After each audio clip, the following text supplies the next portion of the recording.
आचार्य कुंद कुंद स्वामी समय प्रावत आदि अनेक ग्रंथों का सृजन किया।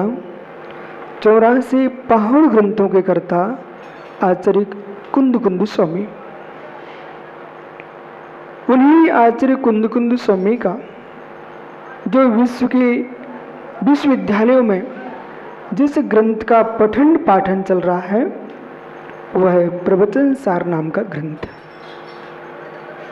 प्रवचन सार का जो प्रमेय है, प्रवचन सार का जो गेय है वो अभूतपूर्व है। संपूर्ण विश्व तत्व की विशद व्याख्या करने वाला कोई गहनतम ग्रंथ है वर्तमान में भारत की वसुंधरा पर नहीं विश्व के धरातल पर, उसका नाम प्रवचन सार। यहां पर वर्तमान में 229 नंबर की गाथा की व्याख्या चल रही है चरणानुयोग चुल्का में। मोक्ष मार्गी रत्नात्रय धर्म से मंडित निर्गंत वीतरागी दिगंबर तपोधन, उनकी आहार चर्या कैसी होती है, ये व्याख्या यहां है। श्रमणों की जो चर्या है जिसको भिक्षावृत्ति कहा गया है, यदि उस भिक्षावृत्ति में किंचित मात भी दूषण आता है तो कुंद कुंद स्वामी हिंसा शब्द से उसको परिभाषित करते हैं। युक्ताहार, युक्ताहार ही मोक्ष मार्ग में उपादेय है। युक्ताहार नहीं है वो मोक्ष मार्ग में उपादेय नहीं है। वो युक्ताहार कैसा है? एकम खलु भत्तम। क्रम से जैसे स्वामी की टीका समझना। युक्तम युक्ताहार एकम खलु भक्तम, एक काले खलु ही स्फुटम भक्तम आहारो युक्ताहारा। जो श्रमण का एक बार आहार लेना दिन में 24 घंटे में एक बार, वह युक्त आहार है। जो व्यक्ति 2 बार आहार लेता है वो अयुक्त आहार है। एक बार के आहार लेने से शरीर चलता है, एक बार आहार लेने से साधना होती है, एक बार आहार लेने से किसी की मृत्यु नहीं होती है। जो 2 बार भोजन आप लोग कर रहे हो ये भोग है, भोजन नहीं है। एक बार योगी लेता है, 2 बार भोगी लेते हैं। एक बार योगी लेता है उतना ही आहार करो जिससे साधना स्वस्थ हो। उस साधना स्वस्थ रखना है तो फिर आपको एक बार के आहार में भी विवेक रखना होगा। एक बार के आहार में भी ऐसा नहीं करना कि किसी ने नियम ले लिया राजेश भाई कि मैं तो 1 रोटी लूंगा आज, और 1 रोटी का नियम लिया, वो 1 रोटी 2.5 किलो की बनवाई। वो क्या बोल रहा है? बोले मेरा 1 रोटी का नियम है। पर मित्र वो रोटी का वजन कितना है? वो तो 2.5 किलो की है। तो ऐसा नहीं करना है कि एक बार लेना है, एक बार लेना है, और एक बार में 10 बार का इकट्ठा खा जाए, वो युक्त आहार नहीं है। एक बार के आहार लेने पर भी वो भी आपको हित और मित 2 शब्द का ध्यान रखना पड़ेगा। हितकारी हो और मित हो, हितकारी हो मित हो। जो हित शब्द को छोड़ करके मित शब्द को छोड़ करके शरीर पुष्टि के लिए भोजन करता है उसका युक्त आहार नहीं है। इसलिए यहां लिख रहे हैं कि एक काल एवं एक काल में ही भक्तम आहारुक्ताहारम यस्मात् कस्मात् ये भक्ते ने वो किस प्रकार से भक्त निर्विकल समाधि सहकारी कारणभूत। ओहो धन्य दिगंबर योगी की दशा। बोले 2 बार क्यों नहीं लेते हैं? ओह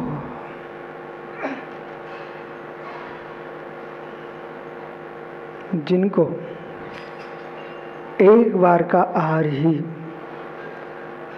पीड़ा देता हो वो 2 बार कहाँ जाएंगे? ये रूढ़ीभूत एक बार आहार नहीं लेते मुनि। विज्ञान है, विज्ञान है। निष्प्रमाद वृत्ति के लिए, गद्दता के नाश के लिए, इंद्रियों के दर्प का नाश करने के लिए ये मुनिराज एक बार हार लेते हैं। और गहरे में जाइए, जितने बार भोजन करेंगे उतने बार नवीन वस्तु पर राग जाएगा। जैसा जैसा थाली सज के आती है, हृदय से पूछो, हृदय से पूछो, हे मित्र, जैसी स्फटिक मणि के सामने जैसा पुष्प आता है स्फटिक का रंग वैसा हो जाता है। ऐसे जैसी थाली तुम्हारे सामने आती है, तुम्हारे ज्ञान में वो गे बनती है। उस काल में देखना, किसी को कचौड़ी ज्ञान में आ रही है, किसी को पूरी रसगुल्ले ज्ञान में आ रहे हैं। हे मित्र, नाना प्रकार के पकवान ज्ञान में आ रहे हैं। धन्य योगी को वो क्या चिंतन कर रहा है? ऐसे मेरे ज्ञान में जैसे ये पकौड़ी और दही बड़ा आदि दिखाई दे रहे हैं, ऐसे मेरे ज्ञान का गे केवली भगवान बने, ऐसे ज्ञान का गे पंच परमेश्वरी बने, और ऐसे ज्ञान का गे मेरा ध्रुव ज्ञायक भाव बने।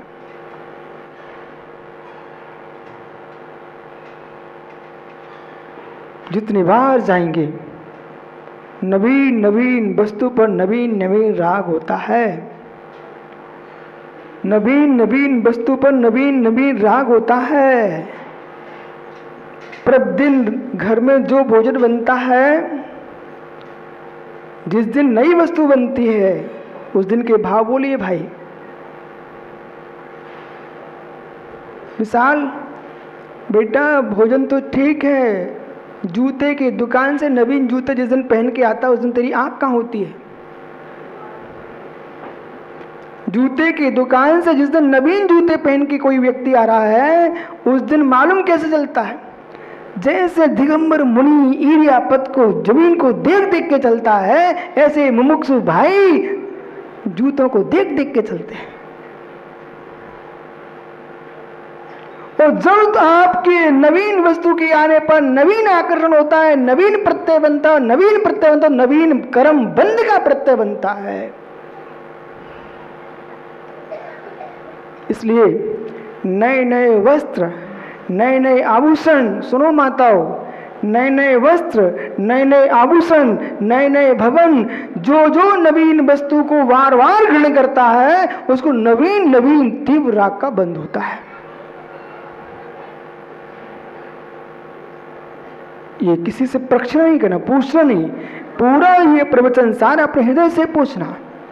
तो योगी क्या चिंतन कर रहा है? ओ, एक बार के आहार में इतनी विकल्प। क्या अरविंद भाई सच्चा श्रावक है ना? तो सुन मित्र, बोले जूते पहनना, मोजे पहनना, सुना,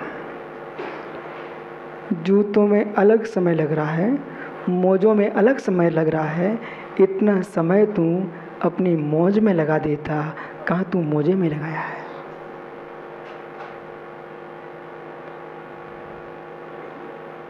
ये श्रावक बहुत सारी सामग्री साधु को दिखाते थाली में, तब भी वे हटा देते हैं। बोले क्यों? जितने कम खाएंगे उतने विकल्प भी कम आएंगे, जितने कम लेंगे विश्वास और श्रावक शोधन भी अच्छा करता है, जितने अधिक छोड़ो रखे रहेंगे वो जल्दी जल्दी करता है, उसमें विघ्न भी बहुत आते हैं। जितना कम लेंगे आकांक्षाएं समाप्त होती हैं, इच्छाओं का निरोध होता है। गहरा विषय क्या है? कम लेंगे जल्दी आहार हो जाएगा। जल्दी आहार होगा तो जो मेरे समय आहार में जा रहा था वो मैं अपने स्वाध्याय में लगाऊंगा।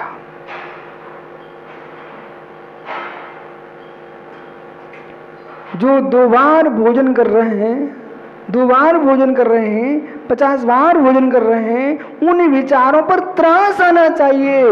इन विचारों को जिनवानी के प्रति रुचि नहीं है। धन्य बने योगियों के लिए इतनी गहरी रुचि जिन्हें आगम के प्रति है, निज आत्म तत्व के प्रति है कि एक बार के भोजन से जीते रहते हैं, 2 बार भोजन नहीं करते हैं, वो अपना समय समय में लगाते हैं। जिनागम के लिए समय है।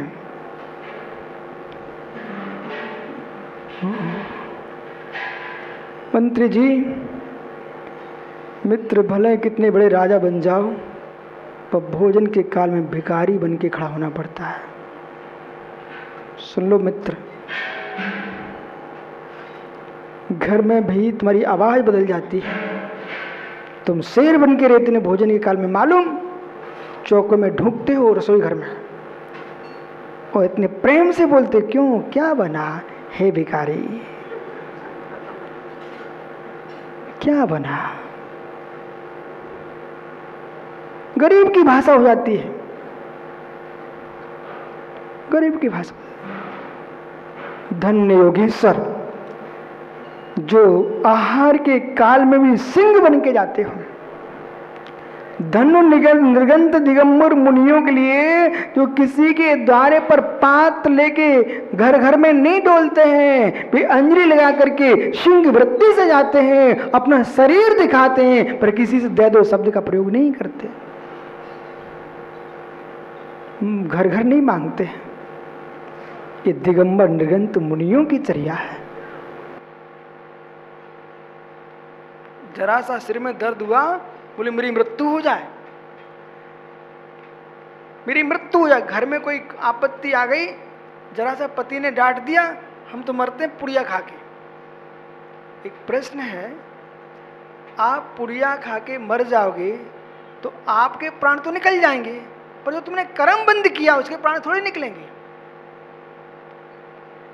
किसी घर में जरा सा कोई विकल्प आ गया और राजेश वो क्या बोलता है, बोले मैं तो मरा जाता हूं। अरे तू मर करके माना कि हैदराबाद की बैंक से किसी ने पैसे निकाले और यहाँ से भाग गया, लेकिन भारत सरकार इतना ज्ञानी जीव है, इतने समझदार लोग हैं, तुम देश में कहीं ना कहीं तो मिलोगे ना। तो ऐसे ही आपने घर की आपत्ति देख करके और कोई विषमता देख करके किसी पर ऋण आ गया, कोई विकल्प आ गए, संकट आ गए, तो मैं मर जाऊंगा। मर करके तुम इस पर्याय को तो छोड़ सकते हो, पर जो कर्म का बंद करके रखा है वो अगली पर्याय में भोगना पड़ेगा। इसलिए बहुत अच्छा है इस भाव में ही अच्छे से भोग लो। समझ में आ रहा ना? इस भाव में ही अच्छे से भोग लो, अगले भाव के लिए टेंशन मत डालो।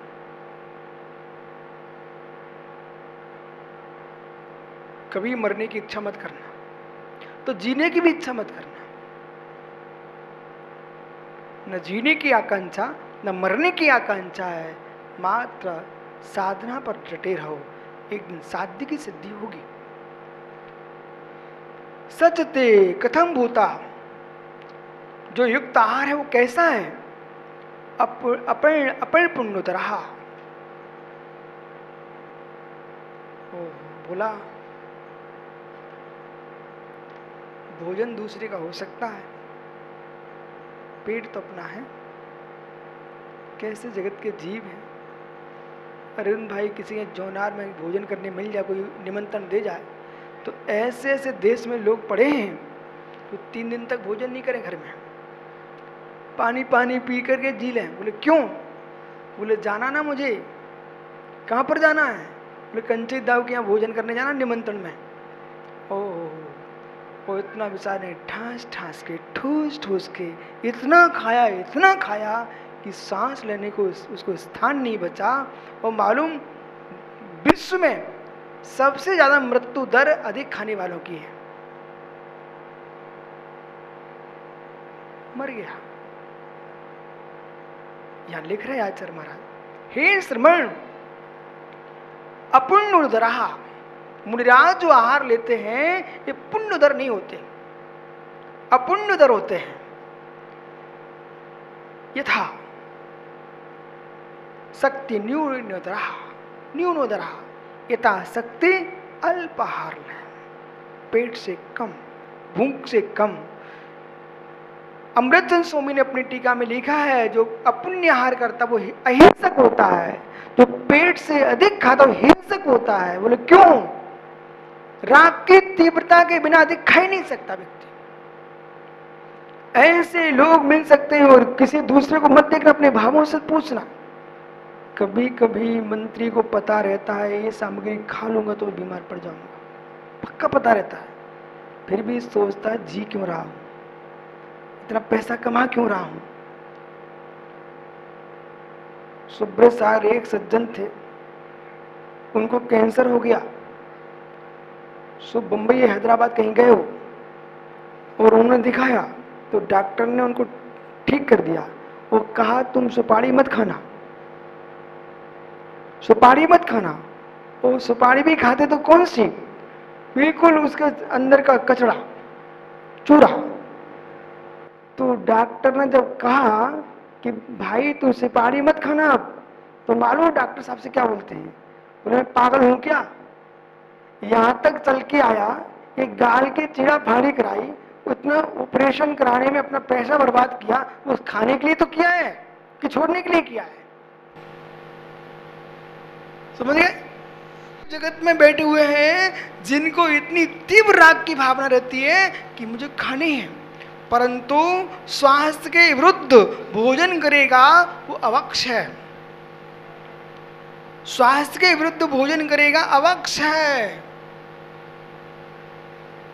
अब आप देख लीजिए, जिस वस्तु के खाने से तुम्हारा स्वास्थ्य बिगड़ता है, उस स्वास्थ्य बिगड़ने से साधना अस्वस्थ होती है, उस साधना अस्वस्थ होने से मोक्ष मार्ग विकृत होता है।